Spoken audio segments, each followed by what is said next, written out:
The Ukrainian military and Russia's Wagner private army both reported further Russian retreats around the city of Bakhmut on Thursday, as Kyiv pressed on with its biggest advance for 6 months.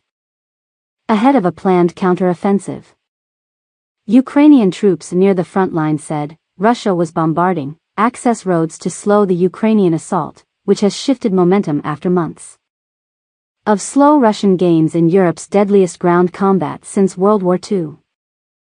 Now, for the most part, as we have started to advance, they are shelling all the routes to front positions, so our armored vehicles can't deliver more infantry, ammunition and other things, said Petro Podaru, commander of a Ukrainian artillery unit. Ukraine's military said troops had advanced in places by more than a mile. Its forces had been on the defensive for half a year, weathering a huge offensive by Moscow that saw only slow gains.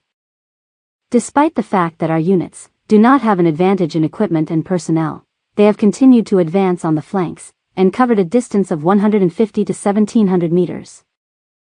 Military spokesperson Serhiy Cherevatiy said in televised comments.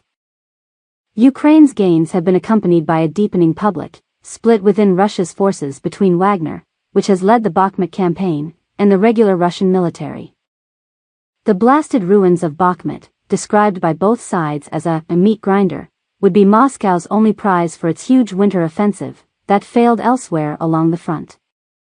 Kyiv says it has launched local advances around Bakhmut as a prelude to an upcoming big counter-offensive that it hopes will turn the tide against Russia's 15-month-old invasion.